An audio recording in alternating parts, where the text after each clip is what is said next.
Hello, everyone, and welcome to the show. It is Local Chat, episode 226. I'm your host, Will Crosby. Joining me this week, all the way from the other side of the world, it's Karl from Safe Data. Hello. He's here. He's airdropping in. He's here. Looking hot, looking fresh. Got those beer signs. Got the shot glass mixed drinks poster. Got the Archer RX 1200 router. All sorts of great stuff. I forget. It looks like that one router. Ian Gibson's also here. Hi. Hello. Hi. He's back once again. We don't do this show weekly anymore, so we try to minimize missing of Ian. So we tried to push shows around. We did literally switch the schedule just so I would miss only one episode instead of 2 episodes in a row. But yeah, we didn't want our fans to lose it. Ian's been out. Ian's been away. Ian's been visiting places that I maybe want to go to, and it's angering me. It's okay. So the brief overview is I took a trip to 5 countries, which isn't as crazy as it sounds because it turns out it's stupid easy to go between them. But I basically flew to Paris, rented a Fiat 500, and just took that across northeastern France and into Belgium, Netherlands, Luxembourg, and Germany. Oh. It is delightful. It's nice. It's very pleasant driving there. It's very rural. Everybody's very friendly. It's easy to get by just speaking English. And I normally try and learn the local language, but it's like, which one should I learn? French, Dutch, Flemish, or German? And especially when you're hopping between these countries, it's like, which one do I use? There is a problem though, which is, listen, Europe's great. This is my 3rd or 4th time being in this particular part of Europe. It's. Did I hear some racist comments about migrants? Yeah, I did. But here's the problem, folks. It's not as good as Japan. That's the problem. It's this like guy. It's really not. Europe's fantastic, but Japan's just so much better. I'll give you two examples. One of them is kind of situational, and the other one is just like absolute. So the first one is going around Europe. If I stopped at like just a normal restaurant and I ordered a normal schnitzel, which is, just like breaded pork and French fries, and let's say a sparkling water, I was paying at least $20 for that meal, which that's a lot. That's like New York prices. That's what I pay when I go to Jersey and New York. In Florida, it's still a little high, but it's probably like $13 to $15 a person. That meal in Japan would be like $6, $7, which is stupid cheap. So part of it is just that everything in Japan is really cheap, whereas it feels like Europe, in particular, the food in Europe for some reason is much higher, even higher than the States, I would say. The second thing is that trains, man. That there was one point. So I was staying in Düren in Western Germany. Cologne is 30 minutes away, and so one day I was like, "Hey, I'm gonna go to Cologne for a day." Right? Finally. I've heard nice things about it. I'd love to go to Gamescom one day, so let me go see the city that Gamescom is in to see if I would like at least the city. It's literally a 30-minute drive. And then I was like, okay, well, let me look up parking in the city to be like, okay, let me find the parking garage I want to use.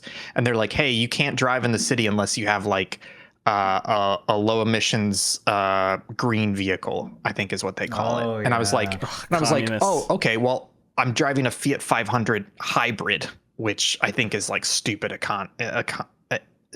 earth friendly, whatever. And then I looked it up and they're like, no, you have to go to some inspection station and pay like $20 for an inspection sticker to get put on your car. And I'm like, I'm driving a rental car.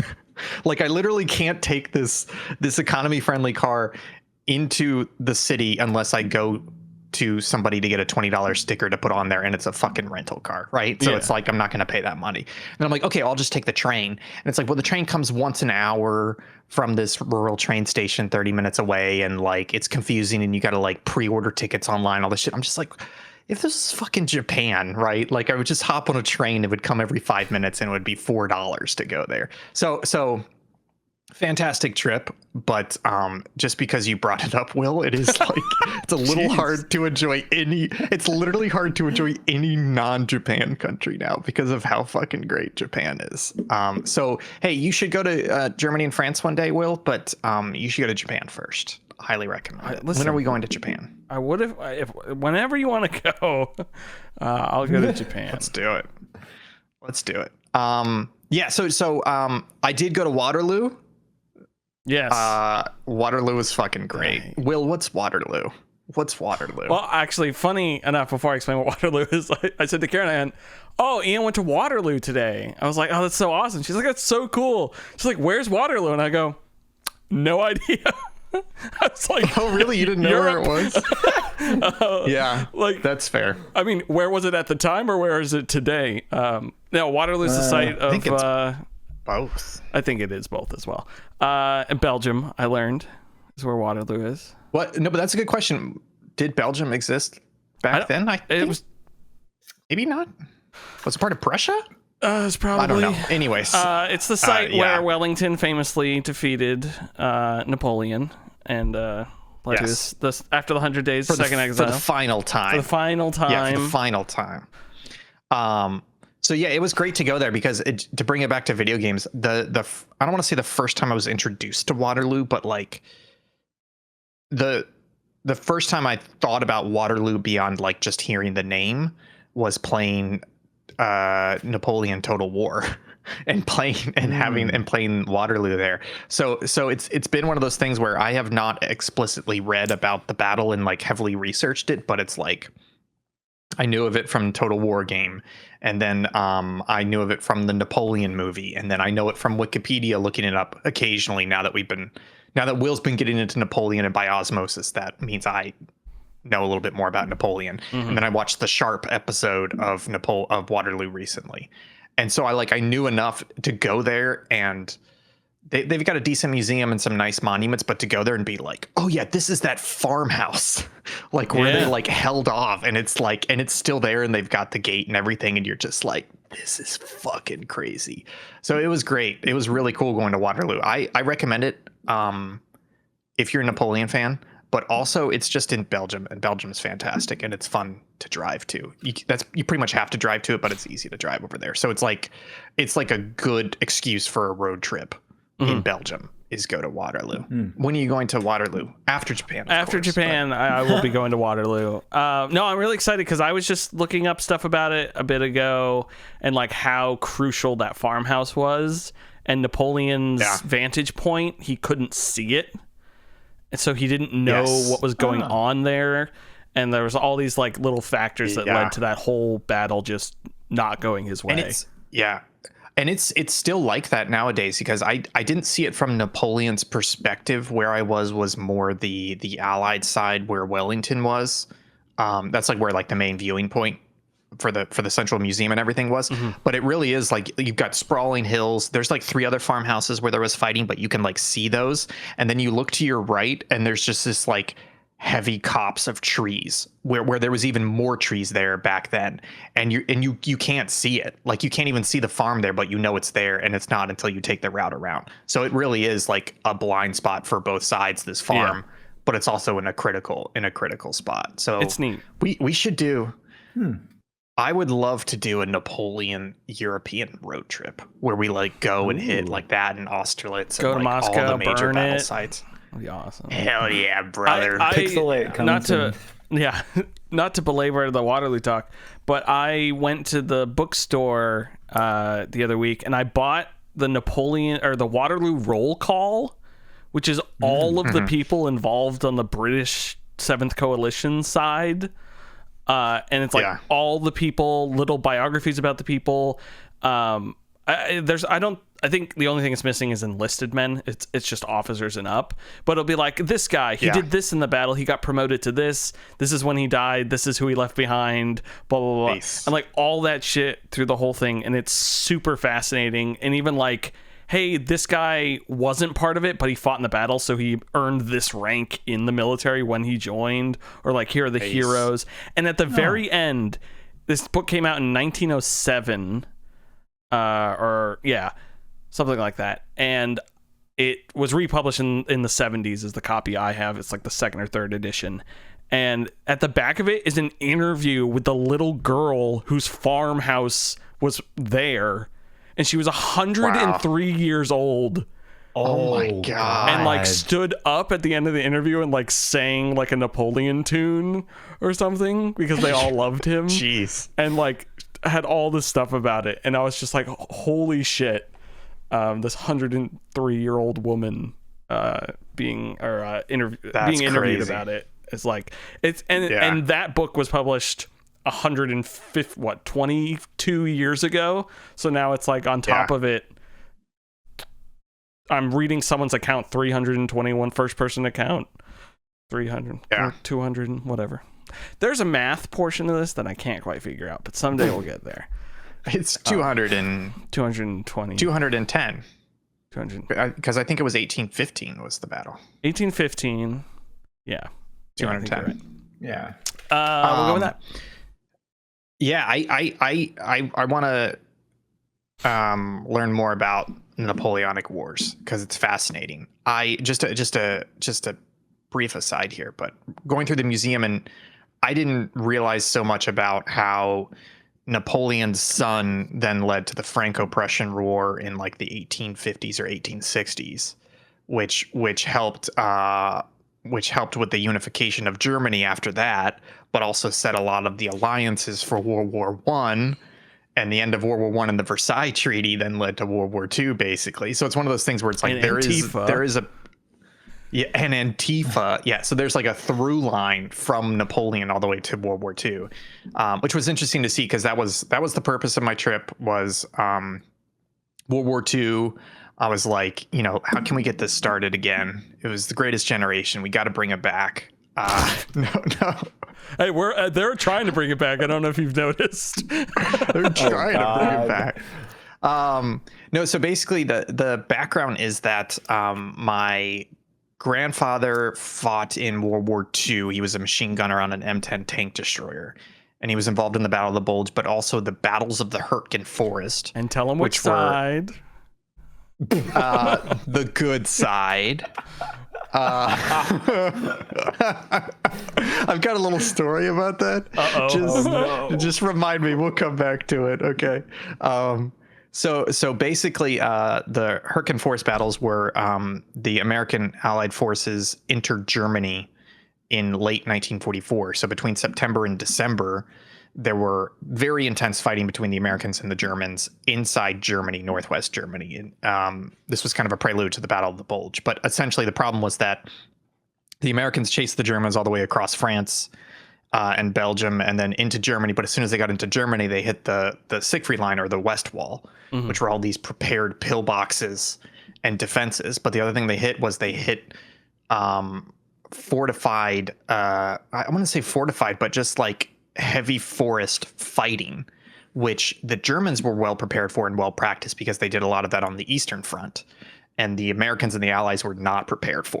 So all of a sudden they're having these heavy forest fights over several months and they're just getting torn up. Both sides are getting heavily torn up.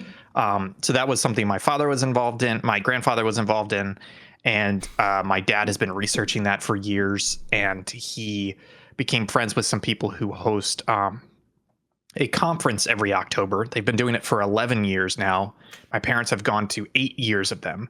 And the premise of the conference is that it's basically, it's not strict, but it's ancestors of those that fought in the battles of the Hurtgen Forest on both sides, German and Allied, British and American and some French, and their ancestors, and as well as some veterans, will gather and kind of do these walking tours and learn more about what happened there, and you know, kind of make friends. And so some of them are you know, like my dad, who he's not writing anything. Like the only thing he does with it is that he runs a website dedicated to the 634th Tank Destroyer Battalion, which was my dad's unit, and just kind of collects stuff there. People who are just like, oh, I know my uncle fought here, I just want to know more about it, to people who are like actively writing World War II books, and they come to either give tours or get more information and things like that. So they've been going for years, and they've talked really highly about it. And I was like, yeah, fuck it, it's time for me to go along as well. And it turns out, folks, if you like old people traveling and World War II history, it's a great fucking time, folks. Hell yeah. It's great. I fit right in. It was awesome. I was making friends left and right with folks and talking to them about things. It was really interesting because basically the way it is, it's a 5-day conference. I think I was only there. No, actually, it's a 4-day conference. I only went to 3 of the days because one of the days I went and did some other stuff. But basically, they bring in the people at the conference will give amateur tour guides. And so they'll be like, hey, today we're going to go to this forest area. There was fighting here. You know, we're going to talk about the fighting that happened here. We're also going to walk through the forest, and oh, there's the trench line from the battle. Oh, here's the foxholes, and they're just in the middle of the woods, right? Like next to these hiking trails. So you like go to the woods, and it's one of those things where like I don't think you're supposed to do it, but it happens, which is that you just find World War II relics everywhere. So we found like 24 relics on this one hike, where we're just like, oh yeah, this is like an old, meal ration kit, you know, and you can still read the packet that says like synthetic lemon powder, and like, oh, we found a bullet. It was a full round, so the shell plus the bullet, but it had a bullet hole in it. So it was a cartridge that had a shot through it.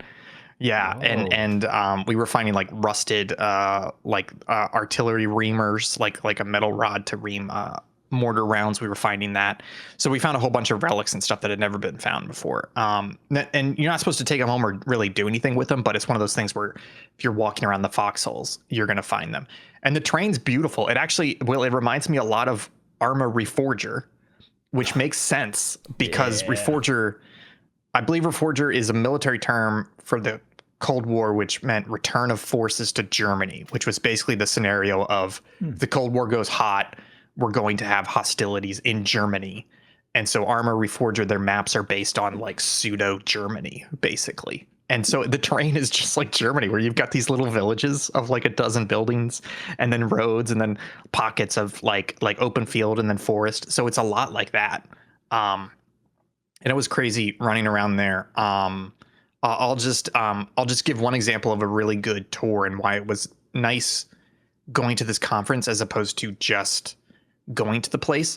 So 3 years ago, I went with my dad to some of these places, but it was not part of the conference, and we didn't do any tours or anything like that. But we went to some of the places that he's been to at the conference.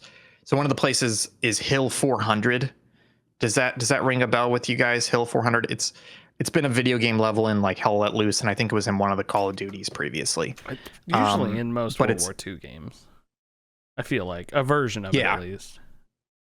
Yeah, it's one of the battles of the Hurtgen Forest, but basically it's a hill that the Germans held, and because of this hill's location, they were able to spot and call in artillery in a huge area, and the Americans kept trying to take it, and then eventually it was the 2nd Ranger Battalion that came in and was able to push them off the hill, and then they had to hold the hill from counterattacks for like 2 or 3 days. And I'd been to that hill with my dad before, and the hill today is like, it's like a forested hill. It's got like a hiking path up and over it, and there's like an observation tower, and there's like a memorial up top, right? And so we went up there, and I'm like, oh yeah, this is okay. I mean, yeah, this is a tough place to have a battle. Okay, you know, and there's a plaque or two. And then I read a book about it, and I got more information about it, and I was like, okay, I feel like I understand more what happened here. But then this time we went back to it, and we did a tour, and the tour guide, he's like an amateur tour guide, basically. He's been doing it for 25 years, but he's very good at it. And in those years, he met World War II veterans from this battle from both sides. So he knew like personal stories from them. So you know, he's telling all these stories, and like at the start of the tour, he's like, "We're not going up the hill yet. Follow me." And we like go through this like pasture into somebody's backyard, Murders and there's all like of a them. ditch. There's like a ditch. And he's like, okay, second company was here. And he like describes like, this is the ditch they hid in. The artillery came from this side, and there was artillery in the front, and they ended up having to move out like 5 minutes early and charge across this plain and then up into so like the exact positions. And then we go up the hill and we're going up the hiking path, and he's telling us stuff. And then he's like, okay, follow me. Let's go look at the German positions. And he takes off into the woods, right? And so we have to like go through the branches and everything. And it was a short walk, but it was off the path. Like you never would have gone here. And we get to it, and it's the foxholes. It's the German foxholes. They're still there. You know, like these 6 foot wide foxholes is like 3 feet deep. And he's like, so as you can see from this, like this was the eastern, you know, machine gun position for the Germans, and it was private so and so and so and so, and here I've met one of them, and he told me these stories and everything. And he's like, you can see the fields of fire here, and we're like standing in these foxholes, and he's like telling us these very specific stories and like exact quotes from what these people said at the time. And he only knows this not just from research, but from firsthand, because a lot of that information has never been told or published anywhere. It's just because he met the veteran and was like, can you tell me what happened here? Yeah. And the veteran was able to be like, oh yeah, I'll show you which foxhole I was in, etc. And so it's crazy. It's a really cool experience. It's one thing to be in a historical place. It's another thing to get a tour. Like, you know, you go and you pay $200 for a tour, and they're like, okay, everybody follow me. And they give like kind of a practice spiel. But this wasn't that. This was just like a lot of people that are very passionate about a very particular part of World War II history in a very particular area, and being there and being able to make friends with them. And they give you all this information and kind of share that passion with each other. And knowing that like I'm not going to do this, but if my dad wanted to, or anybody else at the conference, they can sign up next year and be like, oh, hey, I want to give a tour, or I want to do a presentation on this particular area that I've really been researching and digging into. So it's really, really cool. Just to wrap it up, but to bring it back to, I can't remember what the joke was that I was supposed to bring it back to, but one of the stories, Right, I was paying attention. Yes, one of the stories was I was talking to a German lady who was at the conference, and she was talking about her 2 great uncles who were in the war, and one of them, he was conscripted into the Wehrmacht, which is just the German army. And long story short, he was forced into the army towards the end in 1944. He went off for training. Then his unit got deployed back into his home village in the Hurtgen Forest.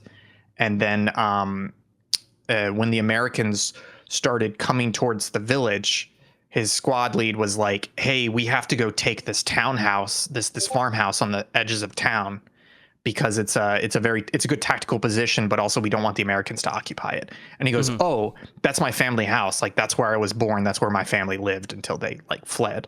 And he's like, oh, okay. So they go into the farmhouse, they occupy it for a little bit, and then they're like, hey, the Americans are too close. We're actually going to retreat. And he steps out the front door, and he gets shot and killed on the doorstep of his own house. Damn. And that house is still in the family today. Like that's where the family still lives, and the whole family's been born there, you know. So it's like this weird little place, this sad little story. But then she said her other great uncle, she was like, I know he was in the SS. And she goes, and I know based on the date when he joined voluntarily the SS. He wasn't forced into the SS. Uh-oh. And then she goes, and I've been to Czechia, to the Czech Republic. They have an archive of SS documents there. And she goes, and I looked through the documents to try and figure out what he was doing in the SS, and I haven't been able to find any information. And then she goes, I think he may have been a bad person. And I was like, yeah. I mean, I didn't say yeah, but I was like, oh, okay. And she goes, yeah, I can't find out what he did, but he voluntarily joined the SS. Like, he was probably a bad person, as opposed to somebody that was just conscripted into their national army. Yeah. So it's a great trip, just making all these friends, having a good time. Yeah. Great location. I recommend it if you guys are interested in it. You know, reach out to me. I can give you some information. And we've got to go to Japan, and we have to do our Napoleon road trip. We will. For sure. On both your trips, I saved a couple photos to paint because you took a couple good photos. Yeah. I heard you mention that about the Japan. Yeah, I painted One, I your wanna see the picture. deer. It looks terrible, and I will never show it to anyone. It looks extremely angry. That weird deer. The one that was sitting. Yeah, it was just like I painted how it was sitting, and I realized afterwards I should have just painted its head and not the rest of it because it just makes it look awkward. And then I started. Yeah. You had one with windmills and some cows, and I started that one and made it a good way through. And then in classic Will fashion, I really wanted to paint something else, so I like quickly finished it, and it looks terrible. And I'm like, fuck it. That's fine. But they're all studies I'll buy 'em anyways. off If I want to sit down and like actually do a nice version, if you ever have like a picture or something you want me to paint nicely, I will actually sit down and do it. But it made some good practice getting that stuff together. Yeah. Carl's slowly melting. He was in the Discord. He and dropped left. completely. We should just get him to kill his video feed. Yeah, if you want to type audio's a must. in the chat to him that he can just join with audio and we can kill the video. Yes. How about you talk to us about the games you've been playing, and I'll try and work on this. I have been playing many video games this week. Baby Steps I finished up today, actually. Is a very fantastic game. I forgot to mention it last week, but I would like to add it to the Game of the Year list. I don't think it's my number one for 2025. Hello. Hello. Hi. Yeah, you can kill your video, Carl. I don't know if you saw my message. It's not a video issue. It's my upload speed's still constant. It's just for some reason Discord's not cooperating. Weird. Oh, okay. Was my video choppy on your end? Yeah, your video went to the moon and said, "Bye." Oh. Yeah. So yeah, I Baby Steps I would like to nominate for a Game of the Year, put it on the Game of the Year list. It's very fun, affordable, and it's a good time. I beat it today. It does a really awesome thing. It's not really a spoiler, but at the end of the game during the credit sequence, it shows your entire path across the map all the way to the end. All the times you attempted things, all of your falls. It's a little red dotted line. I had a couple areas that turned like black because I had tried to do them so many times, and it just kept writing over itself. And it just showed me how many different things I missed and what to go back to. And now that I'm fairly confident in how the game works and runs, I'd like want to go over to other spaces and find things and be like, oh, let me go get the trophy for this guy. Let me get the crown. Let me get that and stuff. There's one section where you get a spiral staircase or an optional thing called the man breaker. And there's a really good cutscene where it basically is like, oh, you have to do the man breaker. Like why wouldn't you? And I spent so long in that man breaker before I gave up. Either way, it still weaves into the story really well, but that game's crafted story or not, I mean, yeah, it's a crafted story, but the way it presents itself to it, the character change, and even like, it's not like some huge ending that's gonna like sweep you off your feet, but there's just like, it's all character development. There's just like a tiny little character moments at the end where you're just like, you know what, this is pretty freaking sweet game. So I really enjoyed Baby Steps. So we streamed it for about 2 hours. I'm just curious, like percentage wise, how far was that through? I don't know how math works, but it took me 9.5 hours to complete the entire thing. Oh, okay. So we were maybe 25% of the way through. Okay. Yeah, and there were a couple areas that not that I'm good, but I just didn't happen to fall, like over a couple precarious areas. So, and that was great. And then the very end, I think I just climbed a way normal people don't go, because I was watching Jeff Grubb play it, and he was like climbing through this derelict train and everything, and I was like, I never went that way to climb through that. Yeah. So I had no idea where we were talking about this. We were talking about this when we streamed it, but it feels like that game has a little bit of a problem with pathing, like player pathing, where it's like it is kind of an open world, but it also kind of wants you to follow a path or a series of paths, but it feels like you could frequently end up in a way where you're just like, I don't know if I'm on a path at all or not. So, and then you're constantly jumping between paths without realizing it. I'll agree with you. It definitely felt like that way at first. But once I realized, and I think you were on the episode where I mentioned this. So it always, the left and right side always lead back to the other side. So you actually always loop around on yourself. So even if you go off the path that way to explore that way, you come back around. And I realized a lot of the paths are that part of that, like, and the maps and stuff like that. Yeah. So once you realize the game is like that, I was more comfortable wandering off because I knew I was never going like the wrong way because I was always headed back around. And if it didn't want me to go away, it was clearly on the like diagonal where it was forcing me down instead of up. So I knew, okay, I need to go the opposite direction around the map. And then there's like internal bits, there's like like internal areas, castles and stuff like that. That are way more clear, and especially with like the Manbreaker and those areas, it's really just that first open world, and then there's another open area. But by the time you get to the second open area, like I said, you know that hint, they make it kind of obvious. So I don't know if they were obfuscating it with that fog at the very beginning. It feels like it just wasn't quite onboarding. Yeah, I think they just want you to be. I mean, a lot of the story is like asking for help, but the main character never asks for help. So you're kind of forced into not asking for help because, like, most of the game, every time you encounter a character, your player character is so like, no, I'm doing fine. What do you mean? No, I didn't need a map. I don't want ever. And like, you're annoyed by it so much at the beginning, but by the end, you're like, yeah, I can fucking do this myself. To your own detriment, where you're trying something over and over again when there's a much easier path that the game has given you, but for some reason you're not learning that it's okay to ask people for help.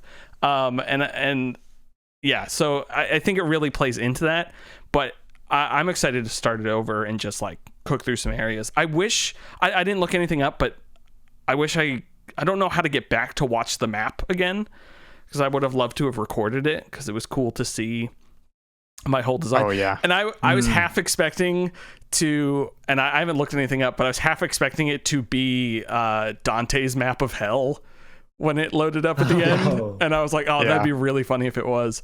But there was one area that kind of looked like it, and I thought maybe that's what they were doing. But I'm excited to go back in and play it. I really recommend it, especially because it's $20, I think, which is... My friends were just trying to convince me into getting Borderlands 4 for $70. And my friend's like, I was like, Baby Steps is $20. And he's like, yeah, but Baby Steps isn't like a real game. Like Borderlands 4 is a real game. Wow. And I went, okay, then Silksong just came out for $20. And my other friend goes, hey, it's got a point. I was like, screw you. But I'll probably end up getting Borderlands 4. Anyways, that's Baby Steps going on the game of the year. I'll make sure to add that afterwards. A lot of contenders this year. A lot of chicken tenders this year, guys. A lot of them. And the other game I've started and I'm about 5 to 6 to 7 hours into is Final Fantasy Tactics: The Ivalice Chronicles.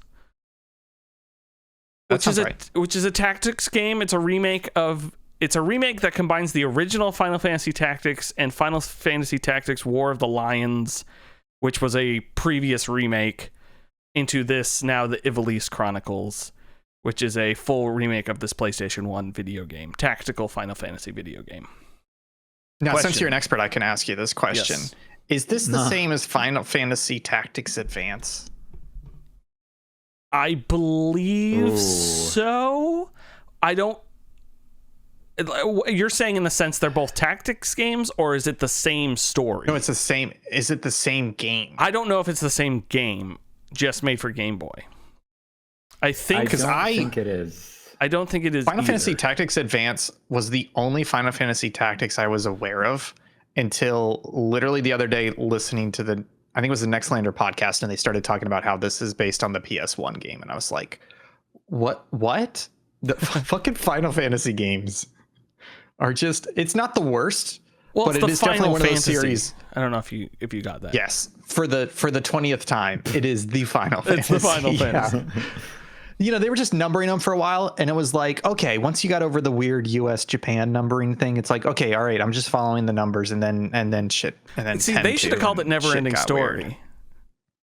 And Never Ending Story. That makes sense. Should have called it Never Final Ending Fantasy. Story 1, and only 2, made 10. one. Never Ending Story 10, 2. 10-2. Yeah. 10-2. 10-2. It's funny because 10-2 is taking a shit on film sets. What is Paradise Eve? What's the one that just came out like 2 years ago? It was a prequel. Not a Realm Reborn. Stranger in Fiction, Strange Land, Stranger Reborn, Erection, something like Strange that. Erection. Yep. It's not. Damn, I got a bent Erection. I needle. know every erection. There is no strange erection to me. Anyways, Final Fantasy Tactics: The Ivalice Chronicles is it's framed really well, where it's this historian. I mean, you listen to the Next Lander podcast, so did I. But it's this historian being like, sounds like a great story. Hey, here's the story of this war that happened. And there's a guy who's mentioned all the time, but nobody knows who he knows about him, and I dug him up out of all these documents and stuff, and here's his story. They actively wrote him out of the story of this, and so I believe that's your main character. But you are recruiting troops. It's a little, having played Fire Emblem games and being used to how intense those characters are with each other and keeping them alive and stuff like that. In this game, the important characters are your main character and then guest characters who act on their own. And then your bulk of your army, you are recruiting. You can rename them. You can do all sorts of stuff for them, but they are not having chats Fire Emblem style and being involved in the story really at all. Which is neat because I feel less precious about them, where it's if this guy gets down and I lose him, it's not the worst thing in the world. Also, when characters die, they can leave items down or these prisms. They look like the little things that go above Sims' heads. They're like these crystals that you can pick up, and it gives you some of their skills. But yeah, so that's sort of how the tactics is. It's isometric, grid-based like Fire Emblem, but there's also height that you can use to your advantage. The other really cool thing this game does is there's a job system, which I have never played a Final Fantasy game or game with a job system to my knowledge, or to the fact that I knew it existed in the game. So they start out as squires, and then if they have high bravery, you might go to you might split them off to a knight or an archer, and then archer leads to I think crossbowman, and then a couple other things, or knight leads to battle paladin and a couple other things. I haven't looked them up because I didn't want to get spoiled. And then on the flip side of that, if they're high in faith, you can do a white wizard, dark wizard, and then I just unlocked time mage. I don't know if it's called white wizard and dark wizard. I know it's white magic and black magic. That's just what you called them. But I don't remember what I don't remember what their names are. Grand Wizard. Grand Wizard. And I just unlocked the time mage, and I'm like, holy shit, this game's awesome. I got a time mage. And so you're basically training them as they're going. You fight battles, upgrade equipment. When you get to the next town, I'll go through the recruitment list of all these people and be like, okay, I want that guy, this guy. And then I'm basically setting up different people on tracks. I want this guy to be a mage, a really powerful mage, but because he has really high faith but really low bravery, but I'm okay with his high faith, but I'm going to have him play as a squire for a little bit, because if you unlock enough job points in squire, I can unlock the ability that lets him earn job points faster, and I can also teach him how to throw a rock, so he can, when he can't do anything on his turn, he can at least throw a rock at an enemy and get some XP. Hell yeah. Or I want my knight to be a wizard for a couple turns so he can learn how to cure people, and or do some other spell that I might want him to learn, or have a fire spell. And then you can also equip spells and attacks in categories. So like I'll give someone the item category. So not all characters can use items. I need to give them the ability to use an item, and then they have to have the skill of like Phoenix Down or Potion or Antidote in order to use those out of my inventory. So it really makes you think about like being like, okay, do I want to give this guy an item skill, or do I want to give him like, am I healing more people, or do I need to use a Phoenix Down more often? Like I can teach him to have all these magic points, but if it's a guy who's only good in bravery, do I want him to have all these magic abilities? So it's really fun to be like, like playing all these guys out. And I haven't even unlocked all the jobs, so I'm trying not to look up guides because I don't want to know really what's coming up, so I don't feel like I'm min-maxing out the gate. And on the flip side, like I said, since none of these people are that important, I feel like I can be like, okay, this person who started with me, I'm sorry, I'm just getting rid of you because your stats are in the 40s. Like, what am I gonna do with you? Like, go work on the farm. So it's really fun. That's an interesting idea, though. I do feel like that needs to be like an official genre of guides, which is like gentle progressive tips, where it's like, hey, for the first 10 hours, here's some nice tips. For the second 10 hours, it's like, here's some nice tips. They're not spoilers, they're not specific guides, but it's like, hey, feel free to use those items now because you'll get more later, you know? That's why I tend to Google like best tips for a beginner, because those articles are usually like that. Some of them were okay. A lot of them kept being like saying specific things. I'm like, I still don't know what that's talking about. It's always good to have an expert. I thought about messaging Jason, and I didn't end up messaging him because I wasn't sure if he knew Final Fantasy Tactics, but he probably does because he knows everything tactics. But I also I had already gotten past the thing I wanted to. But a similar situation when I played through Hollow Knight, Chris was just drip feeding me information. I was like, where do I go next? I just did this. Where do I go? And that was that's a good word though. Drip feed. Yeah. I was like, I need pale ore. And he's like, okay, here's all the riddles to the locations to the pale ore. And I'm like, oh shit, man. Gotcha. Yeah. And so like, it's like, if this game was good, then I wouldn't have to get the drip feed of information. I hate you. If it wasn't a game from like 1997, then yes. But overall, it's really fun. The story is cool. Right now, it's just like nobles versus like the basic premise is this war just ended, and all of the people who are conscripted in the war have returned home and are poor and have no money. And then they all got together and were like, hey, why are there highborn people who are treating us like dog shit? We should fight back. And that's just starting up. And then there's like this side plot where like the highborn are kind of orchestrating it to happen, and you don't know what end. And then you're caught in the middle of being like, hey, I kind of agree with all these lowborn people about being like, maybe we shouldn't be doing this shit to them. And it just so happens you're like the youngest brother of a highborn family, but there's like some sort of mystery of why you're not fully involved with the family. And so it's good. It's a good story. I bought it on the Switch 2. I can play it in docked mode, and it is a Switch 2 edition of a video game. There is one thing. We both had the same reaction, and it sounds like we were both wrong. When they first showed this game, the game looked ugly. Is the game ugly? No. So it's not ugly, but when they first showed this game, it looked like they did the Xbox 360 arcade era of where, when they smooth pixel art and they just fill in heavily smooth it. So they didn't quite do that, but I think because it's 4K now, it just sort of appears that way. They just made all the pixels even smaller. So it's not quite that smoothed out, but so it's like anti-aliased, but not smooth. It's anti-aliased, but smooth. And so that was the issue. I still don't love it as much, but it looks fine. It also has a great depth of field effect now. I'm glad they went with this and didn't do a full 2D HD with it and make it look generic. I like that they stuck with the original art style and kept all that stuff in and didn't do too much to it. So I'm going to be playing it more. It's one of those things where I'm not finding myself being like, it's a new day. I can't wait to sit down and play more Final Fantasy Tactics, Like, it's not my constant dragging me back to it. So I don't know how long I'm going to last playing through it.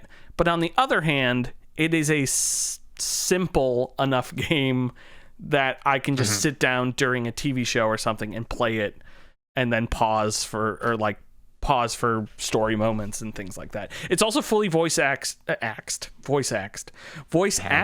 now, with these great what are you doing? I'm gonna beat you up, and like shit like that. Accent. And be like, oh, I'm a highborn lord. How dare you, you vermin! And it's very cool. It makes it so much more exciting. There's also a fast forward button for all my fast forward fans out there. Who's a fan of fast forward? Raise your hand. Wow, that was Ian. Show off your watch. How does it? Actually, I don't mean to dive on this, but how does it? I was trying to think of, do I like a fast forward? I don't think I like a fast forward. I think I like the option that fully completes the sentence immediately, not as a button press, but just like show the full sentence so I can read it quickly, and then it's a single button press to go to next sentence. That is doable, but in the entire game, no matter what you're doing in battles and stuff, there's a fast forward button, so you can just that's forward. good. It's good. Great. That's nice. Universal fast forward button. That's good. And hearing Austin Walker talk about it, they added things like when you move, you can undo the move. When you there's one or two very specific things that you can't undo, but you can move, check your range, then move to another spot, check your range, and like make sure all that's working out. Yeah, it's good. I honestly recommend it. It's only $50 too. On the Switch 2 and Steam. I almost went Steam. That's good. To have it on my PC and Steam Deck, and I said it's a Switch 2 edition. I think I'll get it on Switch 2. Plus, I did the classic Costco $100 Nintendo for $80 or for $90 or whatever it is. And I was like, so I got two spare ones for when I need to buy another video game. I have felt the pull of playing a Final Fantasy, but I am not sure if it's tactics. I'm not sure if it's back. This to one 14. will tell you. I don't know if it's 9. Sure. I don't know if it's 10. I don't know, but I feel like I will probably pick up a Final Fantasy at some point. We should play a Final Fantasy together but separate. I almost said separate but equal. Together but separate.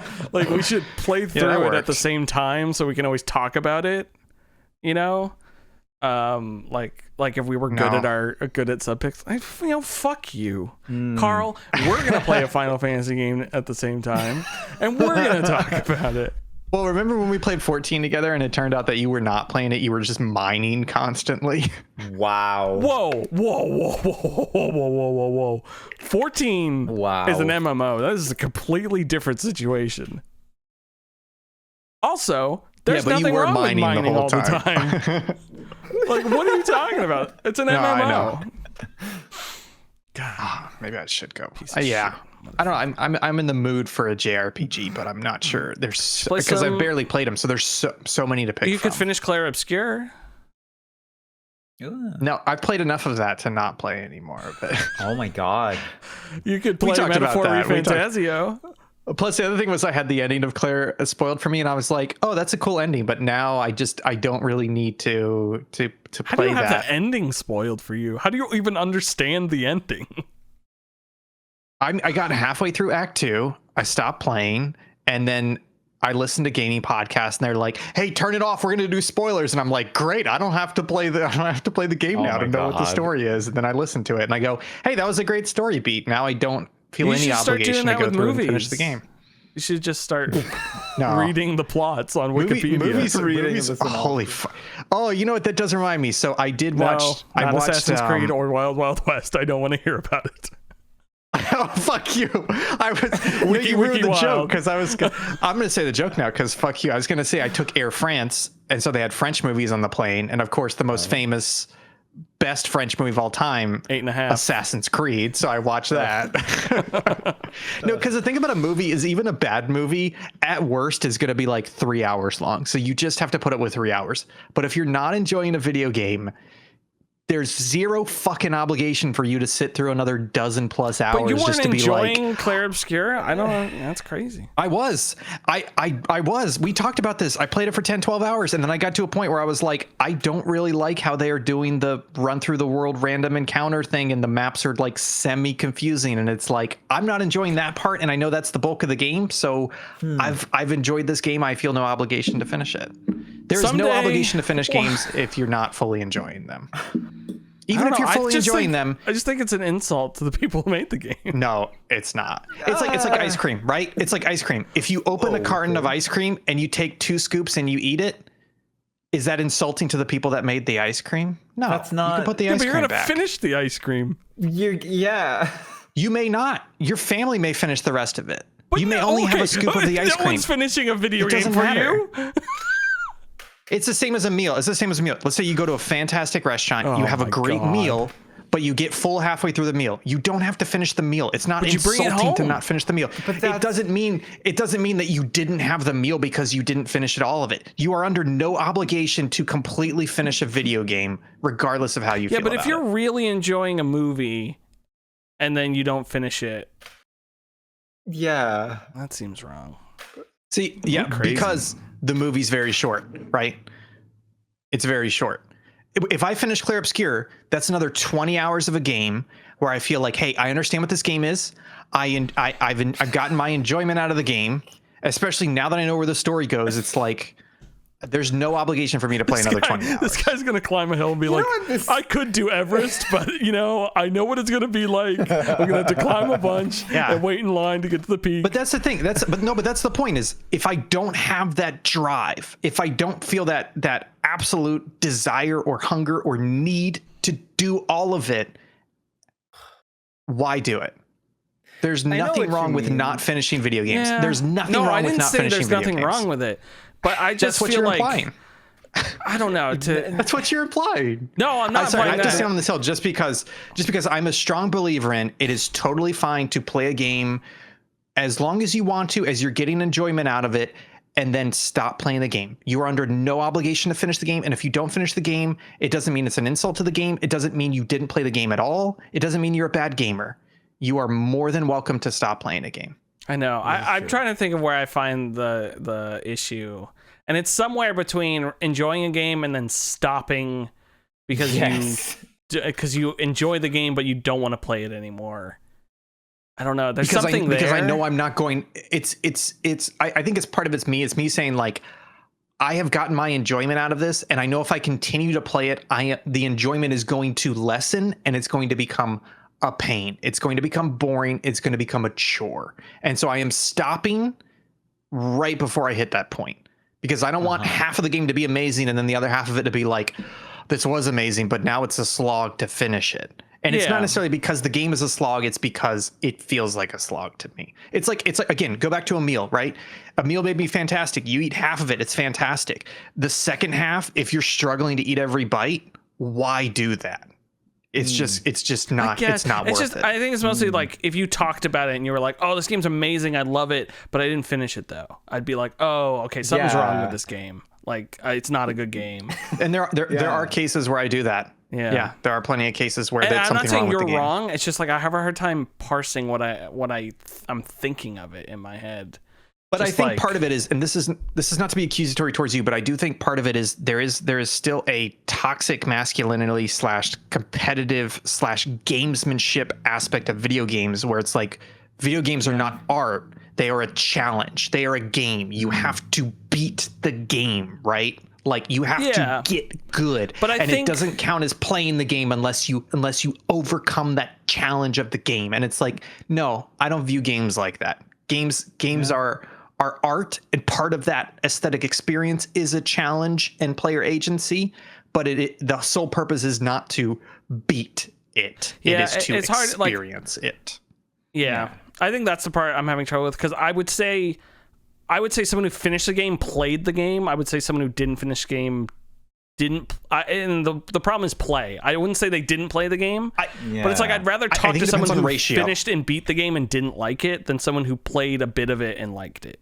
you know. But it depends on the game and the ratio. Because like we had this conversation with Vampire Survivors, where a lot of you guys bounced off Vampire Survivors after an hour or a couple hours. But there's nothing more in Vampire Survivors. Exactly. That's my point. Is it's the type of game. Clair Obscur, I got halfway through, and by stopping, I missed the story beats at the end, but I got that elsewhere.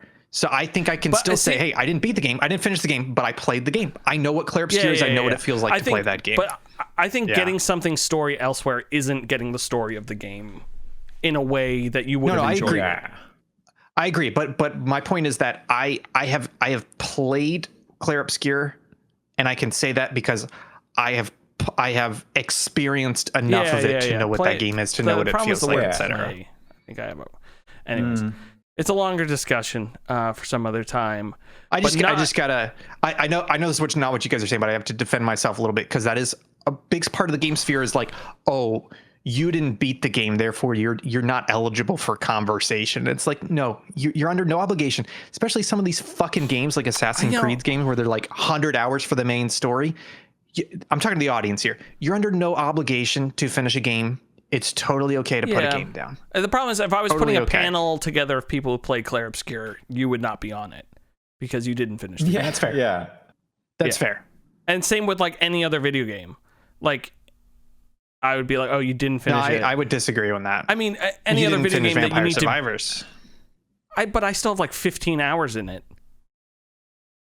It's situational. It's situational. Yeah, it's situational for sure. Depends on what the game is and what the conversation is. If someone's like, oh, I beat Dark Souls or something, and they were like, or I played a lot of Dark Souls, I beat the first boss, I'd be like, okay, you didn't play a lot of Dark Souls.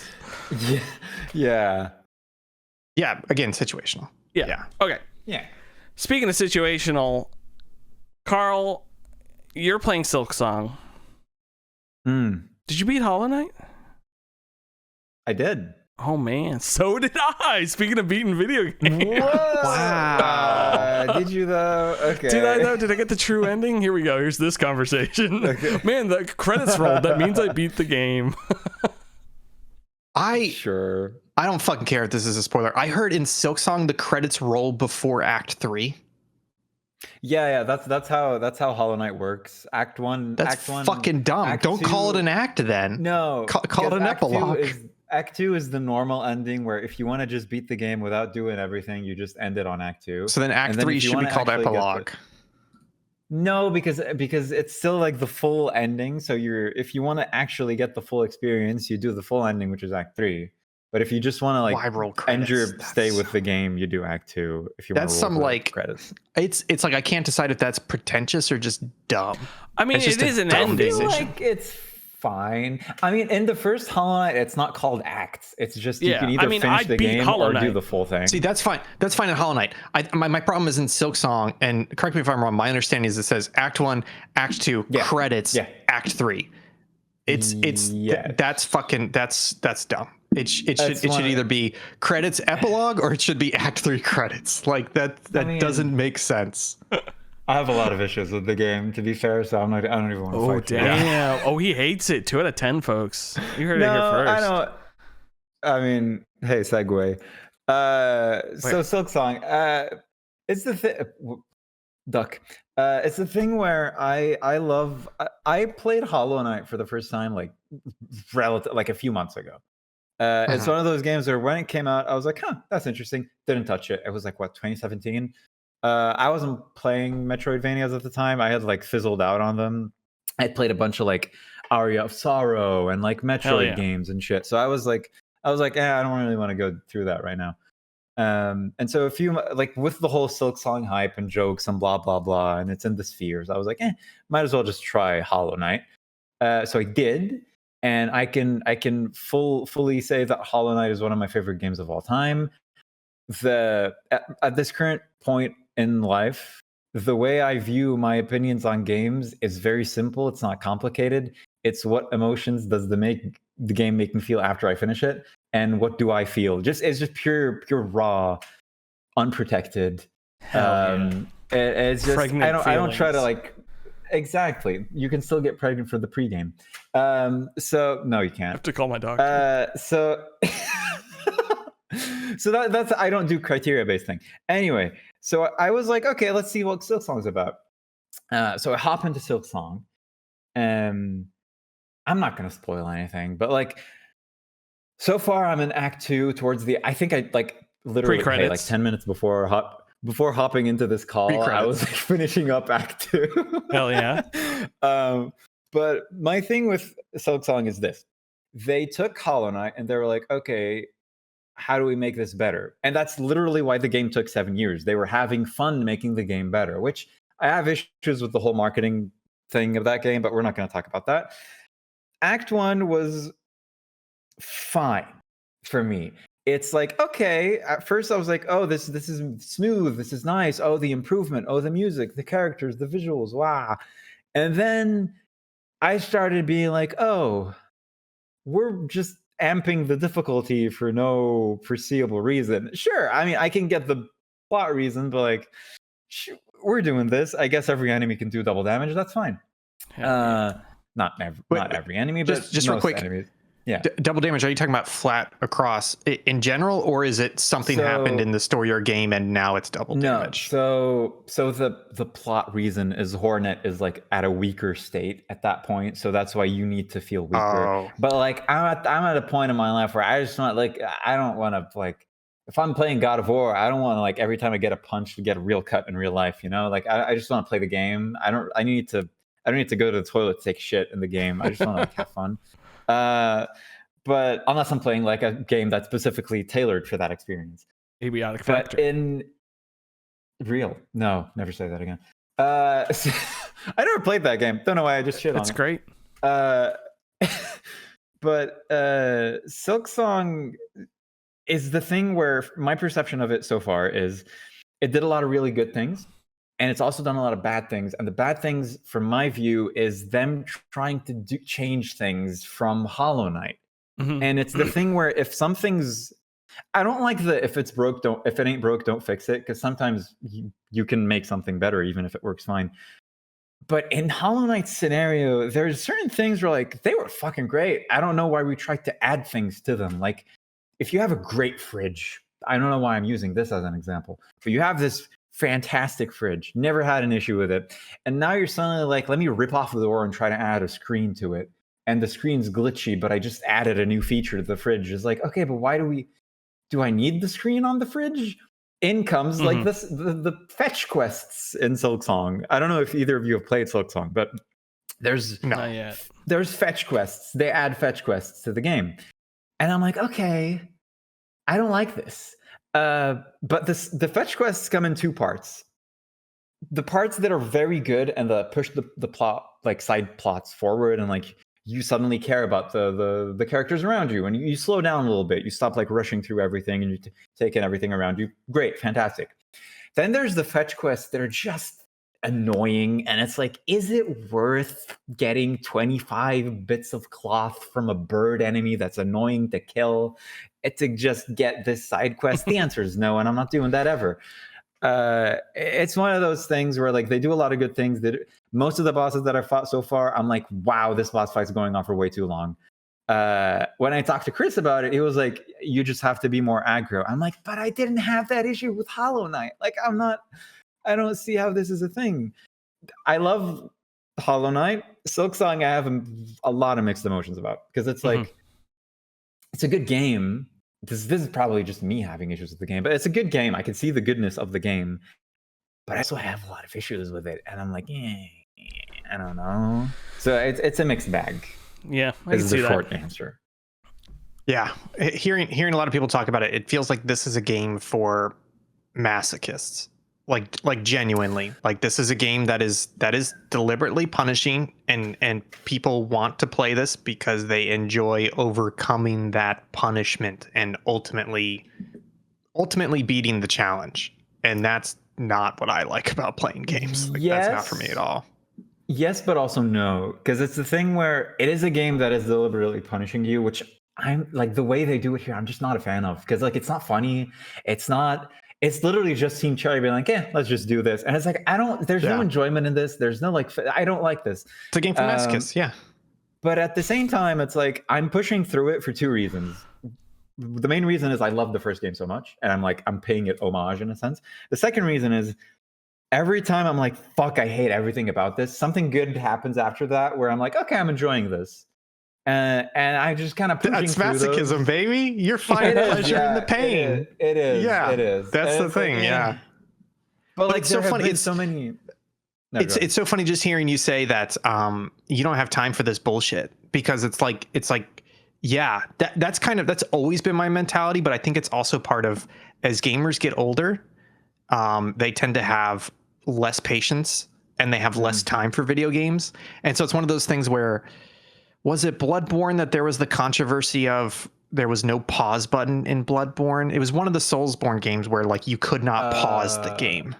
I think it's Elden Ring, as you're thinking. And there was controversy because people were like, no, it's just part of the difficulty. Like, get good. And people were like, no, you don't understand. Like, I'm playing this in 30-minute batches while my newborn child is sleeping. Like, just give me a fucking pause get button. good. You know? And so it's one of those things where it's like, part of it is I understand these games are deliberately made for masochists, and there are people who like playing games like that. And it's like, yeah, sure, not for me, but I understand that is a valid school of game design and gameplay and enjoyment, etc. But then there's another part of it where it's just like, you know, as you get older and you're just like, I don't have the patience for you fucking with me anymore. Like what do you mean that 45 minutes I just did, I'm going to die to some enemy and my souls drop, and then I get another bullshit kill, and that 45 minutes of XP gain via my souls is fucking gone. You know, it's just these ways of which the punishment, we become less tolerant of the punishment. And I think that's something interesting, as it just hearing people as gamers get older, it feels like it's kind of a universal thing of less patience for some of the punishments that these masochistic games have. And the thing is, the first game, like, hey, my thing is, if you're watching this and you haven't played Silksong or Hollow Knight and you're thinking about picking up Silksong, don't go play Hollow Knight instead, the first game, because A, it's easier. Two, it's such a fucking good game. Like, even I can think of 2 points in Hollow Knight that I was like, okay, this is kind of really hard. I have to like lock in, but it's not even like absurdly difficult. Like, if you're someone who's tried to play Soulsborne games like Dark Souls and Demon Souls, and you're like, but these bosses are too hard, like genuinely too hard. It's not that at all. I have a friend of mine who I recommended play Hollow Knight, and he's not really someone who plays that many games. Like, he's one of those people who plays FIFA for the most part, you know? Mm-hmm. And I've been getting him into playing actual like games with plots and like actual effects, and he's enjoyed it. Like and Madden. He started Hollow Knight, and he started Hollow Knight, and I was like, I'm concerned if he's gonna finish it, but he beat it, and he was so hooked, and he was having difficulty with the bosses. But it's the thing where the game gives you enough leeway where you're like, okay, I can see myself finishing this. It's also one of those. Silksong, there was a lot of. Yeah, go ahead. I was gonna say Hollow Knight's one of those games, and Dark Souls is a bit into this, and but I don't know about the other ones, where it's like when you're dying most of the time, it's because you fucked up. It's because you got greedy, or you weren't like. Yeah. It's like, oh, I need that extra hit, and like you said, there's always something out there that you might not be doing that makes the fight easier. Like with those not the dung beetle guy, but actually the dung beetle guy, there's like a down attack you can do to make him pop out and beat him really quickly. There's these other bosses where there's a bunch of them and you can knock down a chandelier and kill one early. And and it's not making it the difficulty harder, it's just giving you new tools to conquer these enemies. So you can walk in there and be like, hey, this is really hard. But there's persistence and there's patience, and I think Hollow Knight is the right level of that, where I wouldn't call Hollow Knight masochistic, because it's not like you're losing out that many times to it.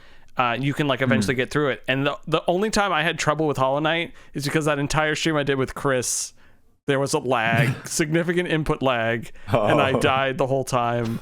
And the next morning I booted the game up on my TV and beat the guy first try. Whereas it feels like Silksong is leaning into the masochistic, we are going to punish you because we think you would like that punishment, etc. I have a perfect way to put it. Hollow Knight is someone taking you out on a date, and they're very loving, they're very caring, they're paying attention. There's a bit of banter, there's a bit of give and take where it's interesting enough. Exactly. Silksong is a cocky motherfucker. It's like someone was like, "Yeah, I've done this before. You're here because you enjoy it, so I can do anything and get away with it." It's like, no, that's not how I'm gonna this order the works. lobster. Yeah. Make you pay for it's it. like, get out of here. Oh. So that's the thing with Silksong and Hollow Knight. And It's Blue Eye. refreshing And to get a there's different take. conversation. Yeah, there's a lot of conversation about video game accessibility and to keep it real short. The issue with this game isn't that it doesn't have accessibility; it's just the way that it treats not having this. I'm fine with there not being a difficulty button. I would love there if there was, but I wouldn't change it personally just because intended effect and everyone can do what they want. But it's just the way that it treats the way that it exists and the gameplay and anyway, I'm 50-50 on that game right now. I need to finish it to form a full opinion. I'm just not super enjoying it. Fitty. Okay. Yeah. Okay. You've been playing anything else? Speaking of talking about games, Beginner's Guide. Do you guys remember Beginner's Guide? Hell yeah. I said yes in Discord when you asked about it. It's good. I remember Ian, it being do you pretty remember fun. this? No, I don't think so. So I'll look it up. The Beginner's Guide is a game that came out in like 2014, 14 or 15. It's been a while. The guy who made who wrote the Stanley Parable made the Beginner's Guide. I'm honestly not going to say much about it because I would rather someone go in as blind as possible. If you want to know anything about the game, watch the trailer that was released for it. It is a walking simulator type, but as someone who doesn't like walking simulators, I think this game is probably one of the most important things for anyone that's into media in general to play. For the subject matter that it tackles and the whole conversation about, I'll say this, the whole conversation about criticizing in general. I think Beginner's Guide is a very important game and thing for you to consume as someone who consumes media. And that's where I'm going to leave that. I remember booting it up and being like, oh, I love Stanley Parable. Like, here we go. Yeah. I love this type of comedy. And like 15 minutes in being like, oh my God, like what is like, what is happening? Yeah. Like, what is my life? What is anything? It's really cool. I honestly might replay it now that you brought it back up, because I watched someone play through Stanley Parable the other week and I was like, oh, I should play through that again, but they did a lot of the endings and I was like, oh, maybe I won't, but maybe I'll hit Beginner's Guide because I remember really liking it. I replayed it like, was it this week? What day are we today? Is it? Yeah, I replayed it this week. Last weekend, and it still holds like what it takes you through still holds up to this day. It's not like something that's died over like the passage of a decade. It's still very pertinent. It gets very real. It is very, and it's not true, I don't think. It's or is it up to interpretation? It feels real, I should say. At the least, I should say. It hits you. It's up for interpretation. I'm not gonna. If you want to play the game, play it. I think that there isn't a concrete answer. Yeah, but I personally think like it's not. And I don't remember enough to know how that plays into it. So you being quiet is totally fine. But I agree with you. I wholeheartedly also recommend Beginner's Guide. It's probably like $4 or something like that, right? It's probably really cheap. I think it's 10. 10? Okay, yeah. It probably it was probably just on sale. Great. I'm excited you're playing those games. Speaking of games, Ian Gibson, you've been playing. You're hot. You're feeling hot and undead. You are a woman, and you're hot and undead, and you got 2 boobs. Wow. You know, that kind of answers my first question, which is, have you ever played Hades or Hades 2? Because from the way you described it, it sounds like the answer is no. You're hot and you got boobs and you're a roguelike and you've got a Cerberus who blows at you or something. She's not undead though, is she? No, she's not. What do you mean? They're all dead. They're in Hades. Either of you guys played Hades or Hades 2? Yes. played Yeah. Okay. a couple hours. I played a couple hours of Hades. You don't get to say it. You didn't beat it. God. I did not beat it Fucking at all. asshole. God, that works Get off so my good. panel. I played a little Throwing bit it of it, right and I in your didn't face. enjoy it at all, so I stopped playing it. No, I kind of had the same thing. We were talking about this with Jake a little bit ago of how I think Jake like fully beat that game or something. But I think so too. we played it. We got to the final boss a couple times, but I don't think we ever beat them. But then apparently after that, the game like Yeah. I don't want to say new game plus, but it feels like there's like a back half maybe after you beat the first run or something. But anyways, After Hades credits. 2. Hades 2 is pretty good. The problem, I'm kind of having some problems with it though. The first one is I don't really know why this exists. It feels very similar to Hades 1. Like I'm sure if somebody sat me down and said this is different, that's different. It feels like if Hades 1 was early access, this is the 1.0 or the 2.0 release of the game. So it doesn't quite feel like a full sequel. It just feels like a much bigger package of the original game with a lot of content added on top. You know, it feels like the World of Warcraft war chest where they're like, hey, it's the original game plus the 2 expansions and all this stuff on top of it. And so it's still good, but it's hard for me to be like, what a fantastic sequel. Does that make sense to you guys? Yes. Yeah. Yes. Also, It is. I feel like I like it's Super Giant, right? Yep. I feel like I like Super Giant enough to be like, I want to see what your next weird thing is, not a sequel to one of your weird things. And I'm not. That's not a negative. Like, I'm so glad they made Hades 2. But it's like, I like Bastion, and a bit of Hades, and then I think I've at least touched the other games, Pyre and Transistor and stuff like that. But it's like I want something else like that. Not because with Hades 2, I'm not even giving it a chance because I already know what it is. You know, it's the same thing. If I didn't like Hollow Knight, I wouldn't even go near Silksong. Yeah. It just kind of raises a question I've got for you guys, which is, so Hades 1, great game, right? Hades 1. I'll do this right now. So Hades on Open Critic, Hades 1 has a 94 for a top critic average. I feel like that's justified, right? Very good. Great, right?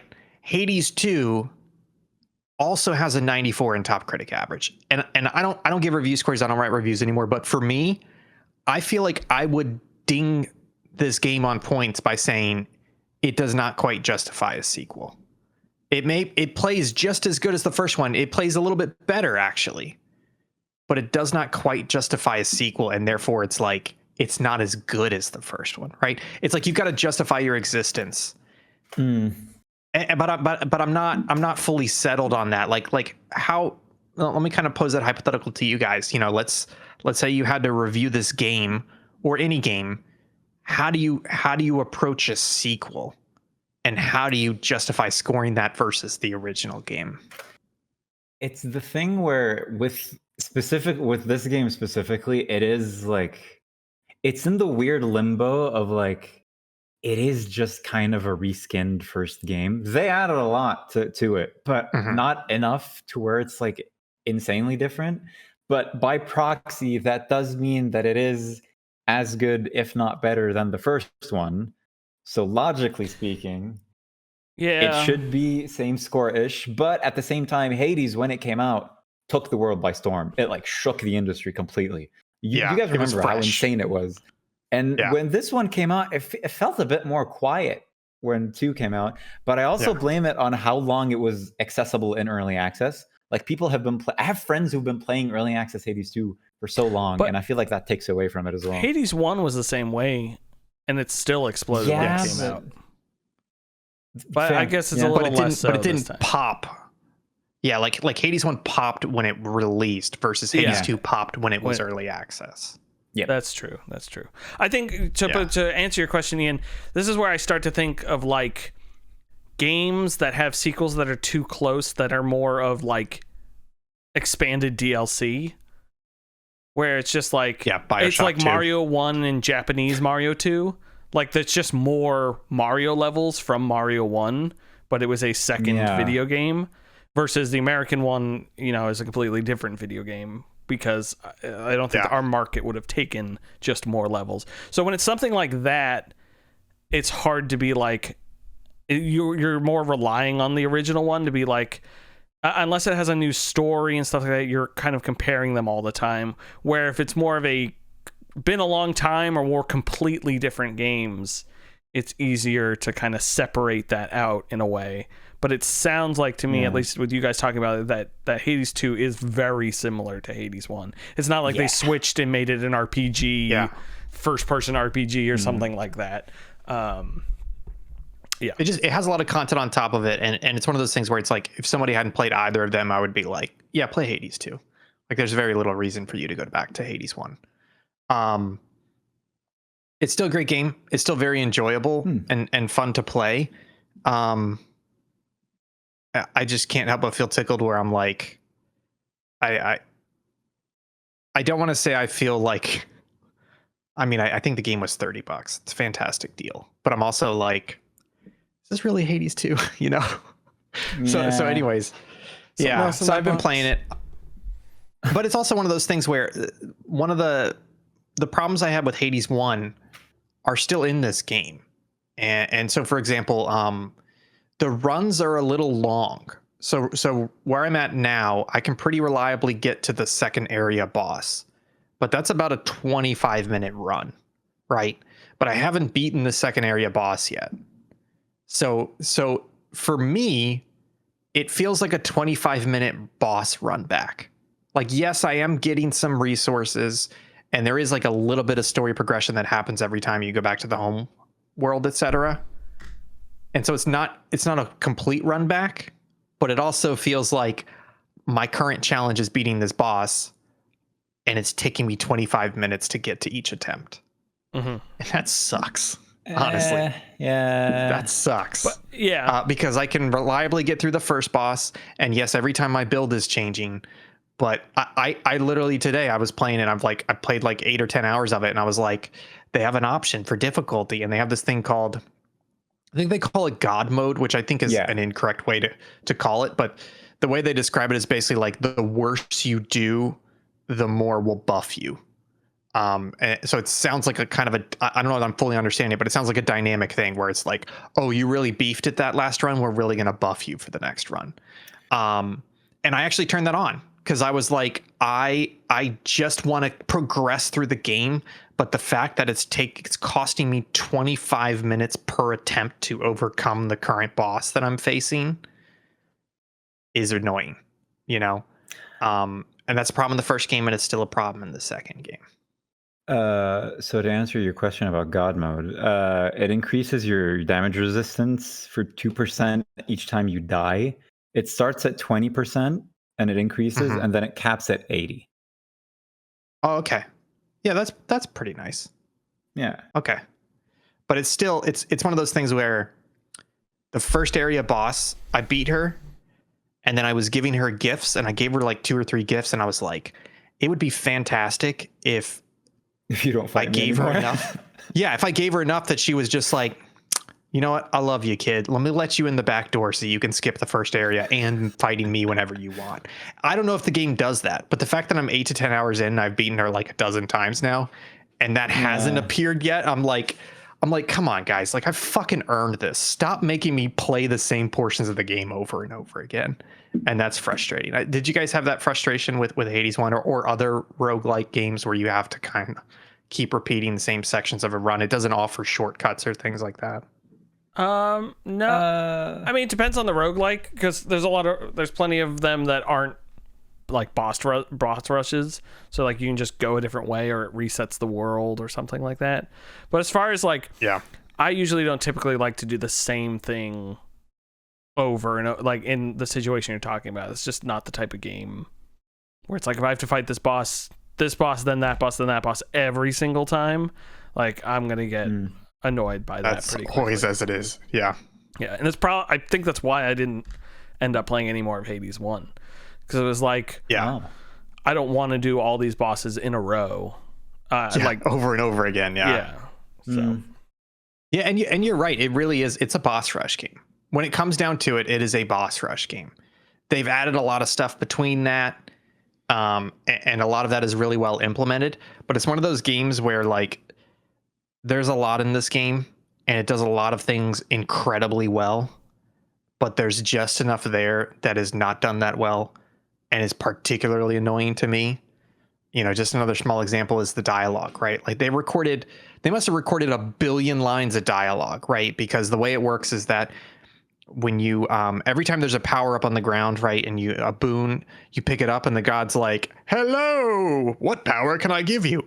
But of course he doesn't say that, right? They have like 1 million lines of dialogue where they're like, oh hello, first time I've seen you. And they're like, oh hello, you're here again. And oh hello, I see you've got a Poseidon boon. And like, oh hello, you didn't do well against the boss last time.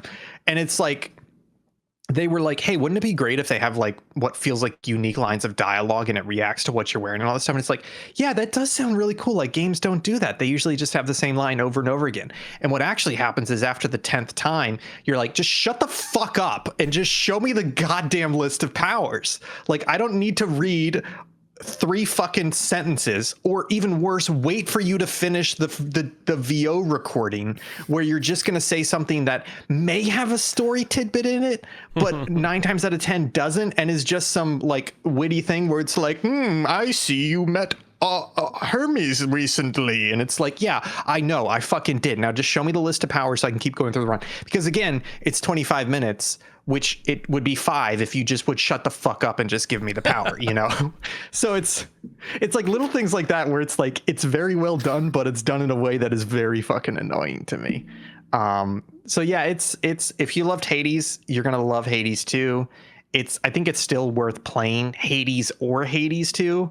And like I said earlier, you can skip Hades and just go to Hades 2 if that's your first one. But they didn't fix all the stuff I would love for them to fix. I don't know, maybe they did. But at the same time, I've played 10 to 12 hours of this game, and there's a lot of other games to play, and I'm like, I'm starting to wean off it, where I'm like, I don't think this is going to keep me going. When a sequel to a game doesn't fix what you want it to fix, it means the game's not for you. It doesn't mean they need to fix it. No, it means the game's a piece of shit, Will. Okay, well. Pay attention. No, I wasn't meaning that to make fun of you, but that's an interesting thing to think about, because like there's so many critics of things who are like, oh, if only they changed this one thing, I would like this game and stuff. I think it could be either or. I think agree. It could be either or. It could be both or neither. Yeah. You know, that's where criticism comes in, is you've got to kind of parse through it where it's not enough to just have that gut reaction of, I don't like it, it means it's bad. I think, but it doesn't mean it's not for you. It's like, okay, is there actually a problem here, or is it not? It's sort of in my mind. It's like, if everyone found that an issue, they would have fixed it for 2. So like 2 proves that the criticism of 1 is what they want, not what they're trying to fix. Is more of what I mean, because I still think it's a valid criticism. And if the 3rd Hades could come out and they get rid of that, and then finally it's a game for Ian, you know. 10 out of 10. Yeah, it's got the sticker right on it. Game for Ian. It's on the box. Tylenol included. Yeah. So it could work, but yeah, I do have a slight aside for this though with Hades 2, which is that I did buy this on the Switch 2, and I also bought a case for the Switch 2 so that I could travel internationally with my Switch 2. Have either of you guys traveled with a Switch or a Switch 2 before? Yes. You guys like to travel with a Switch or a Switch 2? Yeah, I don't mind it. No. It fits right in my bag.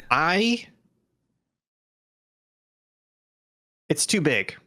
Switch 2 and the Switch. It's too big. It's too fucking big. It's smaller than a Steam Deck. I'll tell you that much. Actually, you know, the thing is, is it smaller? Didn't we talk about this? That it's thinner than a Steam Deck, but it's smaller. It is it? It's less tall. Sorry, I don't mean to segue, but I thought it was roughly the same. Because the thing is, I'll check.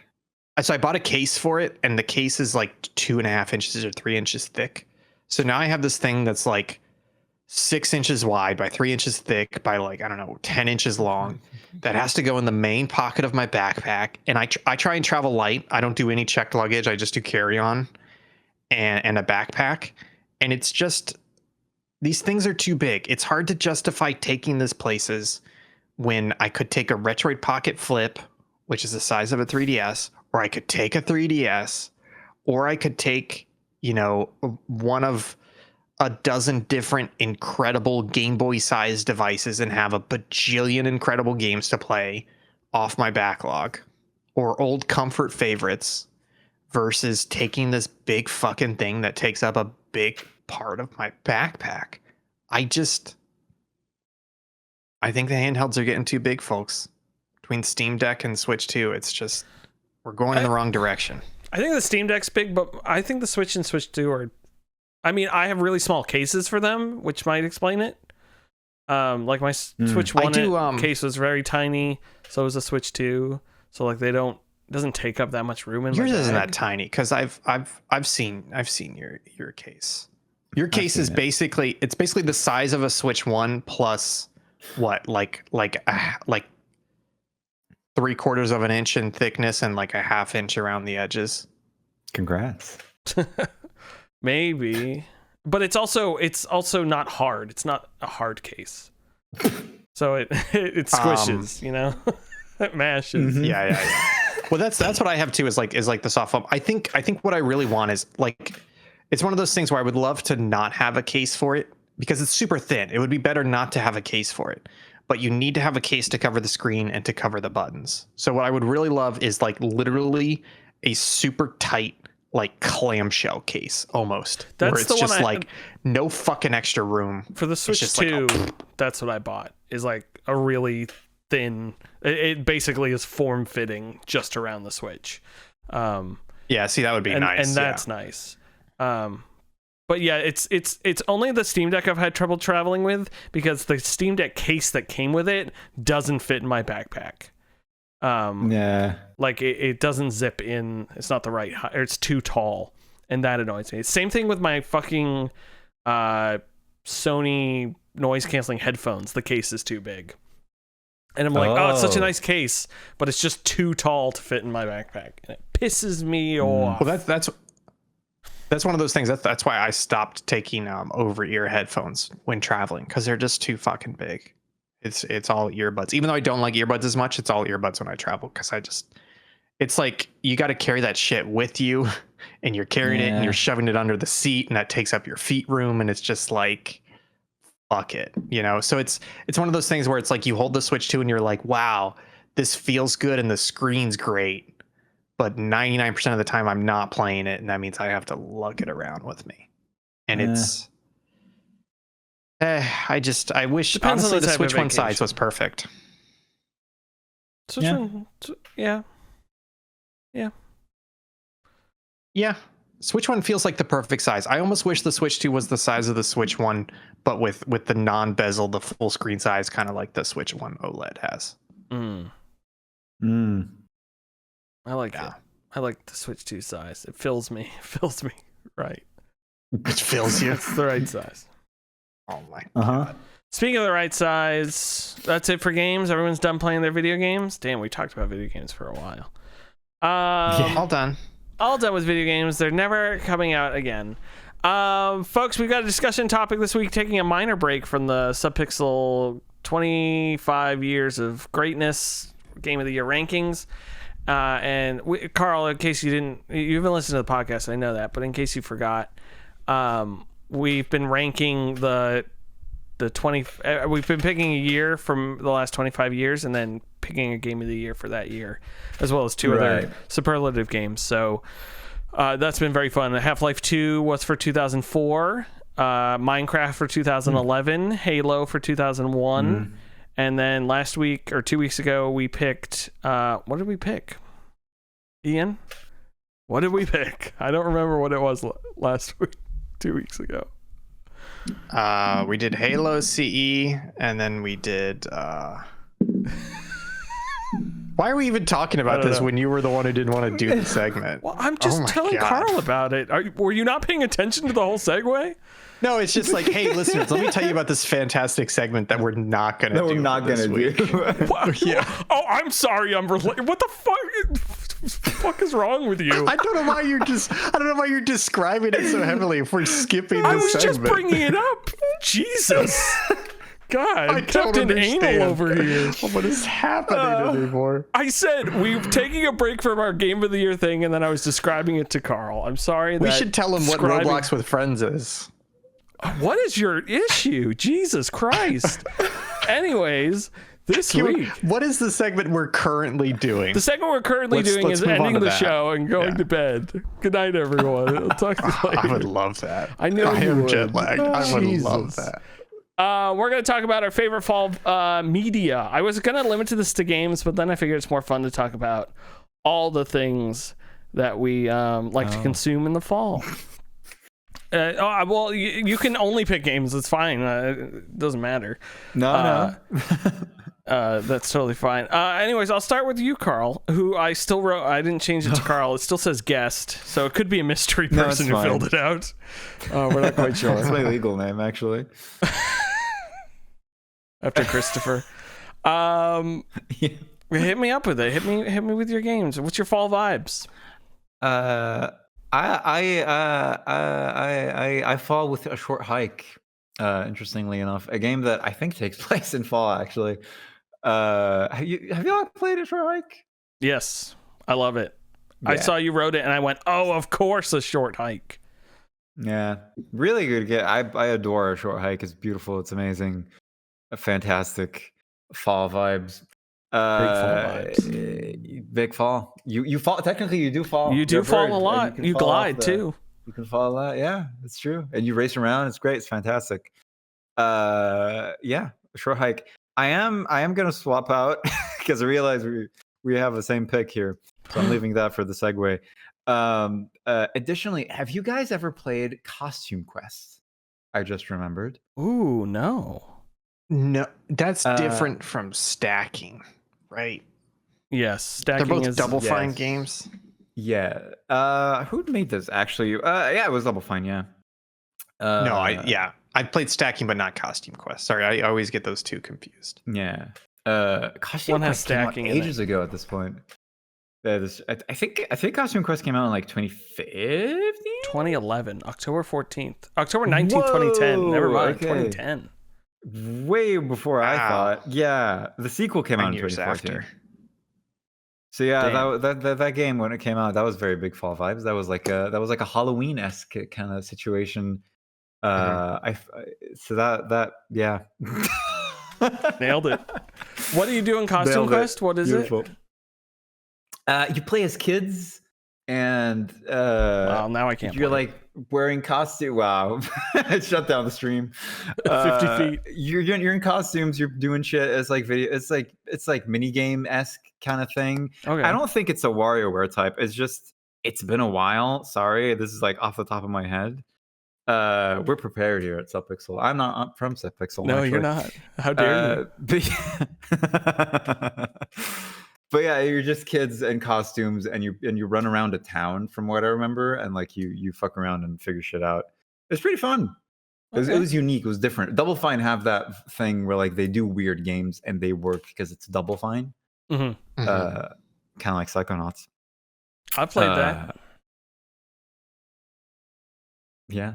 true. Shout out David.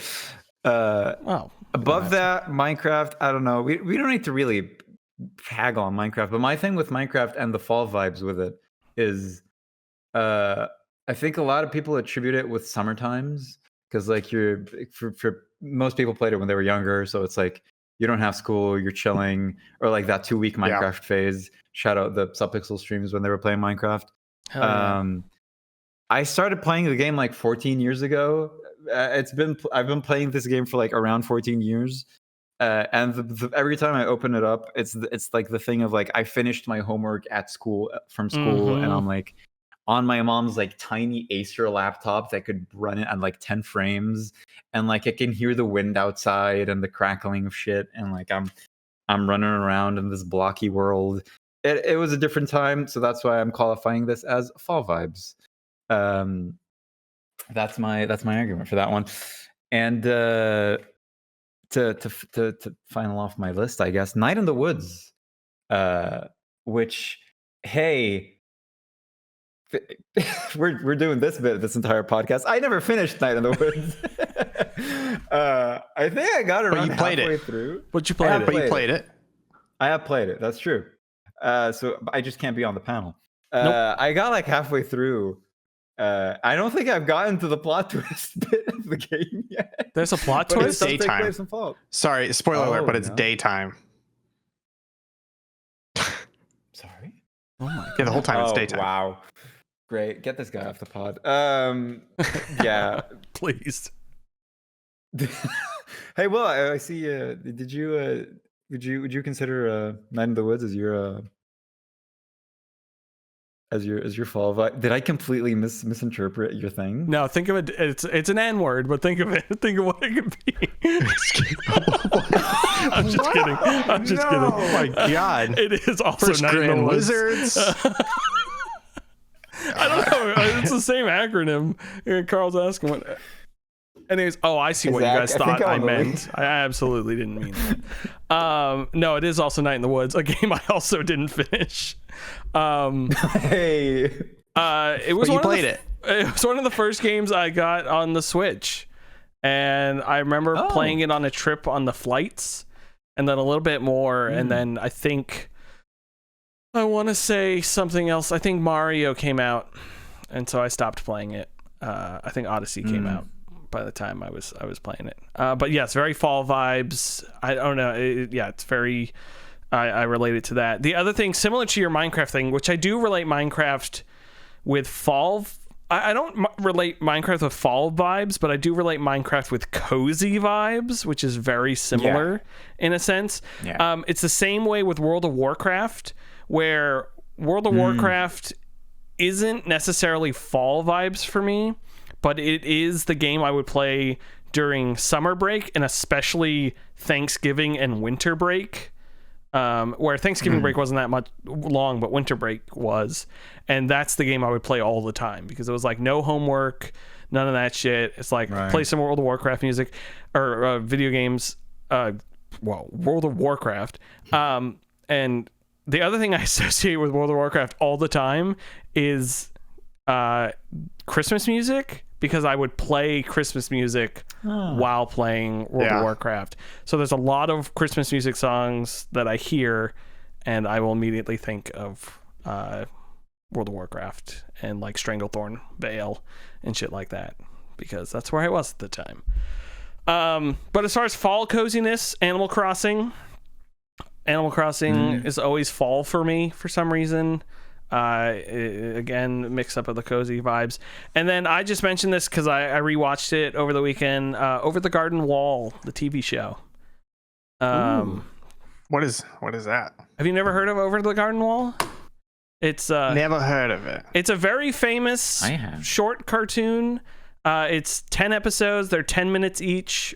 Some of them are 11 minutes, but you can get through it in a hour and 50 minutes. It's starring Elijah Wood. And I can't think of her name.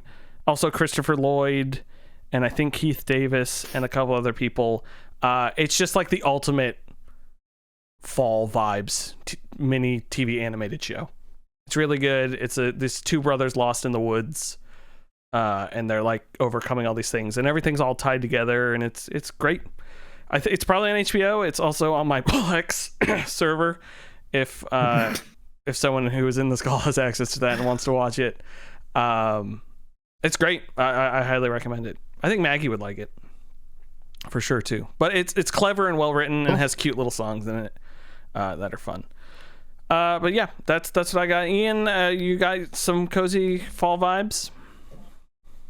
Yeah, I'm gonna cheat. I don't have any fall vibes, but I do have Christmas vibes games. Okay. And Famously it's in fall. funny. There's a particular reason why I have Christmas vibes games, and it started probably 2016 or so, where the job I was working on at the time, everything slowed down the second half of December, and it's because people were taking a lot of time off, and so I started taking like a week off at the end of December, right? And during that time, it's like I've got like 9 days off, basically. Like, what am I gonna do? And at the same time, Giant Bomb and Waypoint and other podcasts that I listen to would release these giant Game of the Year podcasts. Where they're like, okay, each day is like a 5-hour episode that gets released of today's Game of the Year discussion portion, etc. And so for me, Christmas has become like podcast games time. So it's like, like you said, hey, Minecraft, it's diving into a new Factorio save or Dyson Sphere program save. Or I remember playing a shitload of Just Cause 2 and Just Cause 3. And I don't think I beat Just Cause 3, but I completed the map. I completed the map. So the map of Just Cause 3 is that like there's a bunch of different regions, and each region has like 2 or 3 like government sites that you need to clear and destroy. And so I would literally just go around and destroy all those government sites across the entire map over this like 9-day period, like putting 40 hours into this game, just ignoring all the fucking story missions and everything, just running around the map and destroying shit while having podcasts going. And it's all these people doing like Christmas discussions, Game of the Year discussions, stuff like that. So for me, like my Christmas games are like the perfect podcast games that you can just put on and just like relax, and like you're not at work, you're just hanging out with people virtually, your podcast friends in a way. And that's so that's why I'm cheating a little bit, but I literally couldn't think of any fall vibes games I have, but I definitely have the same thing, but for Christmas, that like end of December period. Gotcha. Were there any you wanted to mention?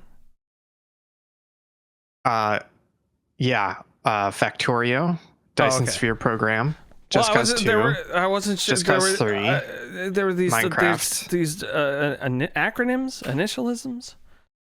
Yeah, I felt left out, so I just put a bunch of bullshit. Oh, okay. Oh my God. I was sitting here the whole time waiting for you to say them. That's why I was. I fucking knew it. JDS, KQT, Just Cause doesn't have a D in it. F2T. I just assumed they were podcast titles that you were going to say. I thought that's what you were working up to.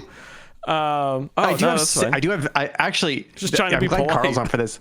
I do have cigarette vibes games. Do you guys have? Do you guys have those? So whenever I smell cigarettes, whenever I smell cigarettes, I think of Call of Duty 4, and I think of Team Fortress 2, and I think of Left 4 Dead. And Karl, it's because when I lived in Beirut, we used to go to the gaming cafes all the time. Right. And the gaming cafes are like tiny, 20 PCs, 20 people packed next to each other, and majority of them are just smoking like crazy. So even though I don't smoke, I would get so much secondhand smoke sitting there playing Left 4 Dead, etc.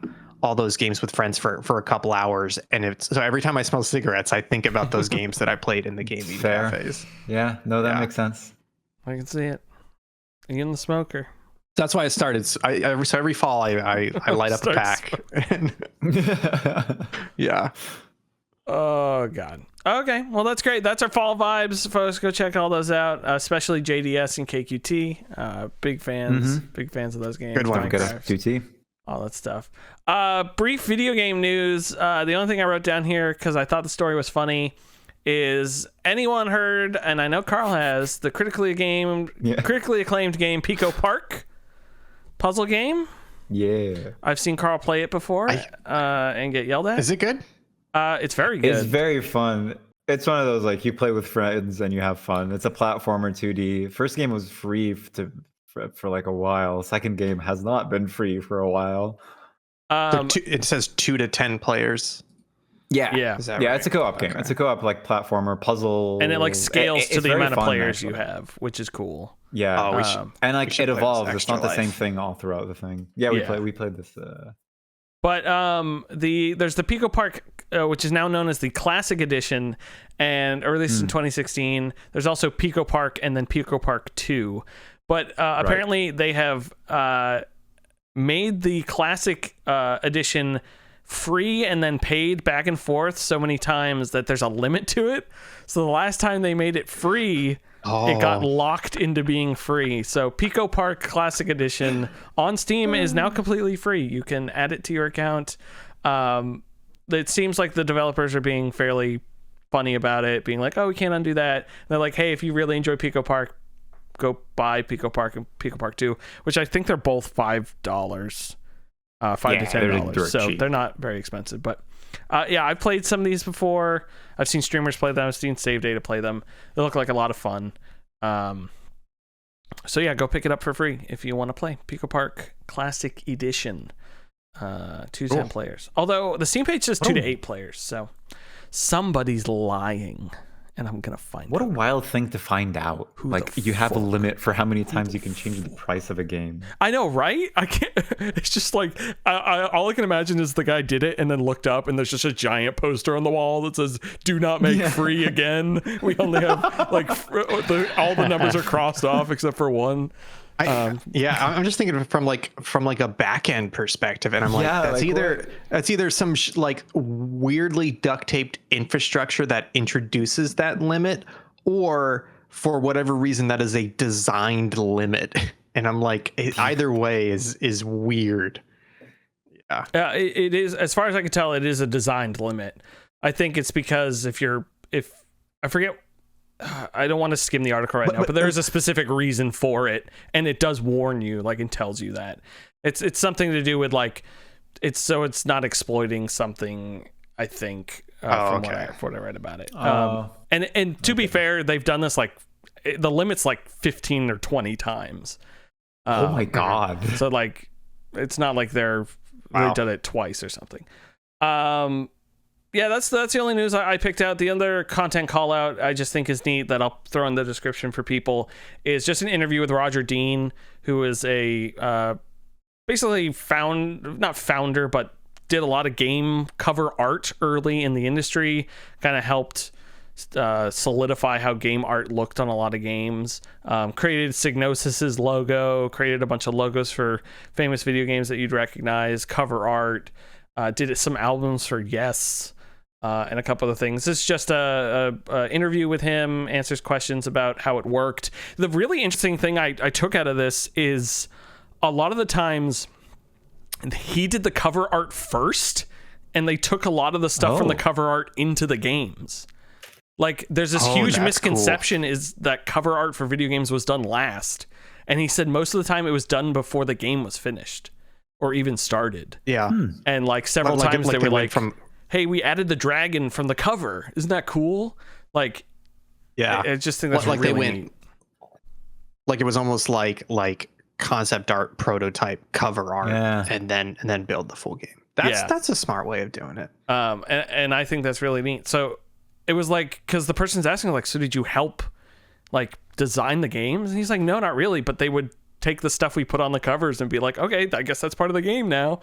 And I think that's really funny. So yeah, I'll put this in the description. They also talked a bit about how video game boxes, one of these came with t-shirts, and they were like, wait, what if the t-shirt's the wrong size? And they're like, I guess you just give it to someone else for Christmas. And talking about like the cheapening of, like, he equates it like when vinyls went to CDs, like you lost a lot of like that cover art. Same with like big PC game boxes and stuff like that. So it's a cool read. Also, shout out to Jake, did a video on Roger Dean on our channel. I think it said 5 years ago. So go check that out if you wanna learn more about Roger Dean. Ian Gibson, you got a wishlist spotlight here? Yes, that's right. Stop me if this sounds familiar, but it is a virtual reality game in which you fly fighter jets against other players and shoot them down, folks. Yes, that's right. This is an unofficial, actually, it's an official sidequel to VTOL VR called Virtual Fighting Maneuvers. I have to shout this out because basically the way that it goes is VTOL VR, as we all know, is the greatest flight sim game and the greatest VR game all rolled into one, but it's only available on the PC. And there's been people clamoring for a long time for there to be a standalone MetaQuest version of it. And the developer was basically like, hey, VTOL VR it's too heavy to have it run on the headset itself. But as we all know, a majority of the market is using one of these standalone headsets, which you can use with PC VR, but it's also easier to have a standalone game. So he revealed a couple weeks ago, and now it's up and available on the MetaQuest store and the Steam Quest store for wish listing. It's not quite out yet. Virtual Fighting Maneuvers, which is basically a super slimmed down version of VTOL VR, but it's now available for standalone. I'm sorry, it will be available soon for standalone headsets and PC. So I just wanted to call this out. This feels like such a smart business decision where like the market has shifted away from PC VR to standalone VR. He can't port the original game. And so instead he's almost doing the opposite, which is like he's saying, hey, I'm going to have like a super slimmed down side version of the game in the big market. And I'm going to get enough traction there to encourage people to come back to the original VTOL VR. I can't put that on the standalone, but I can at least pipeline people over. And the other thing is that I'm excited to play this game because one of the things he talks about is that it's going to have a ranking system, and it's going to be simplified and quick in terms of like it's just dogfighting. There's just 3 planes. It's just dogfighting. There's just missiles and guns. So because it's slimmed down like that, it's literally put the headset on and say play a match, and it'll throw you into a random match with people. And sometimes it's hard to get that quickly into a VTOL VR. You're in a mission that's been going on for 60 minutes. You got to fly 20 minutes, feels like 5 minutes to get to the mission area, whatever. This feels like if you like VTOL VR, this is a super quick pick up and play version of it as well. So want to give that shout out. Again, no exaggeration. It really is the greatest flight sim game and the greatest VR game all rolled into one. So this is a cool way to get new people into it as well as to have kind of a pick up and play version of it. Will, we should play more VTOL VR. Why haven't we played more VTOL VR? Yeah, I don't know. Why haven't we? We should put that on the calendar for next week. I literally charged my headset today for the first time in a month. I'll have my people talk to your people. We should do it. We should do it. It's so good. So fun. Yeah. Folks. Hey, actually, you know what? Sorry. We can only do it if we come up with our own call signs. But in true Top Gun fashion, etc. Cumboy? Are you there? You don't get to come up with your own call sign. I know, yours is Everybody Cumboy. else gives you a call sign. Oh, mine's I have to come up with yours. Oh god. Oh boy. Anyway, so that's gonna be it for the show. Let me hit the outro button here. It might work. Folks, thank you so much for being here. I love Jesus, and you should too, which is why I'm gonna give you the opportunity right now to get on your knees and pray. No, fuck Jesus. Anyways, we're gonna get out of here. Break it up. Karl, thank you so much for being here. You're lovely and you're wonderful. We have. People can find you over Save Data Team. You do their edited videos as well on the YouTube. They're very good. Yes. Yeah, they're great. And we love everything. You're the only good Save Data Team member, but don't tell them that I said that. Ian Gibson, thanks for being here. It's great to have you back for the first half, and then I was annoyed that you were back for the second half. So first, third, and then the second and third. Yeah. I'm your host, Will Crosby. We'll be back tomorrow with more Poke Will at 3 p.m. Eastern. We'll see you next week. Bye.